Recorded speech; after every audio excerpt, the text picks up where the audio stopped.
شرح تطبيق باي موب.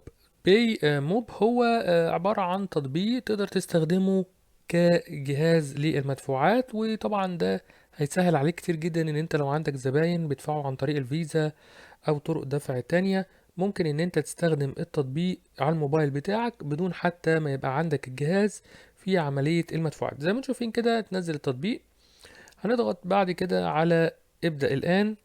بعد كده بتختار الدولة، طبعا هو موجود في مصر، موجود في الإمارات، موجود في السعودية، موجود في عمان. هنختار الدولة بتاعتنا. بعد كده بقى بيطلب منك انك انت تقوم بكتابة رقم الهاتف بتاعك وكلمة مرور. طبعا ده لو في حالة لو انت انشأت حساب قبل كده. لو ما انشأتش حساب بتضغط على افتح حساب الآن، بتأكد الدولة. بعد كده بيقول لك انشئ حساب على باي موب، بيرسل ليك رمز التحقق من خلال الرقم. عليك بقى ان انت تدخل رقم التليفون بتاعك هنا وتضغط على استمرار. بعد كده زي ما انت دخلت رقم الهاتف بتاعك بيبعت لك كود.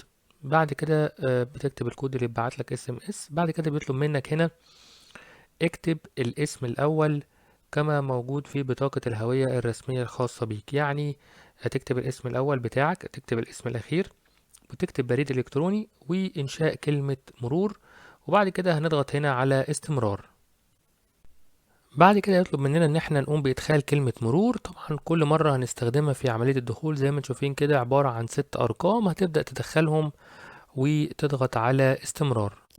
بعد ما تكون دخلت كلمة المرور مرتين، بعد كده بيقول لك تحقق من الهوية لبدء ارسال واستلام المدفوعات على الفور.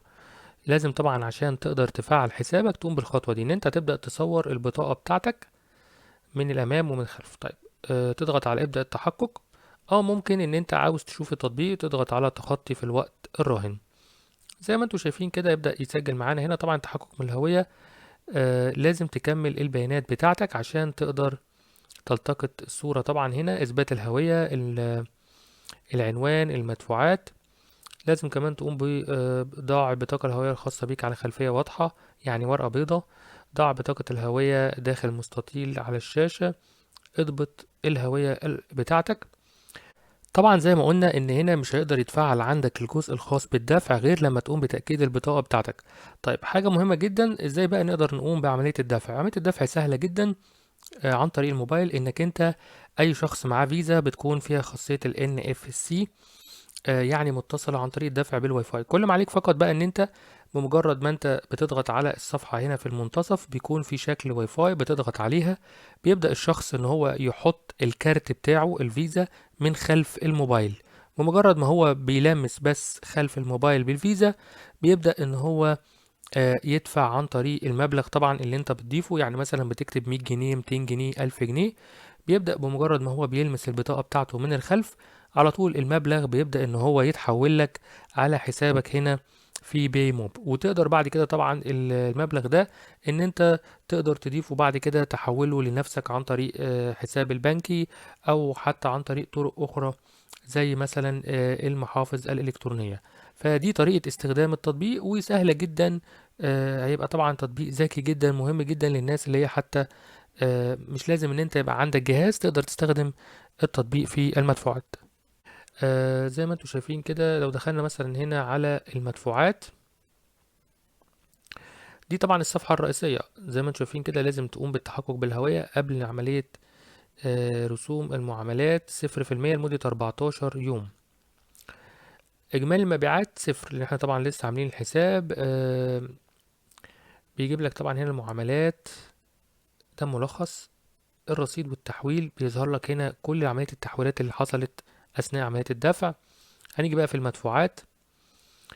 زي ما انتم شايفين كده ليس لديك أي مدفوعات. إدارة الروابط، اليوم والأسبوع والشهر.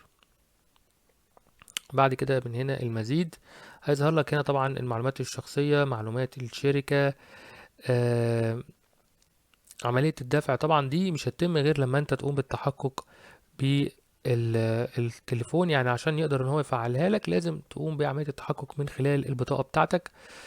آه، بس كده. طبعا بعد كده بقى بيبدأ ان التطبيق يشتغل معاك، وتقدر ان التطبيق بعد كده يقوم بعملية الدفع. يعني آه، طبعا من خلال الدفع هنا بيبدأ في عملية التسوية. يجب أن يكون الرصيد فوق 105 جنيه. لازم طبعا الرصيد بتاعك يبقى أكتر 105 عشان تقدر تشغل خدمة الدفع والمدفوعات عن طريق الموبايل.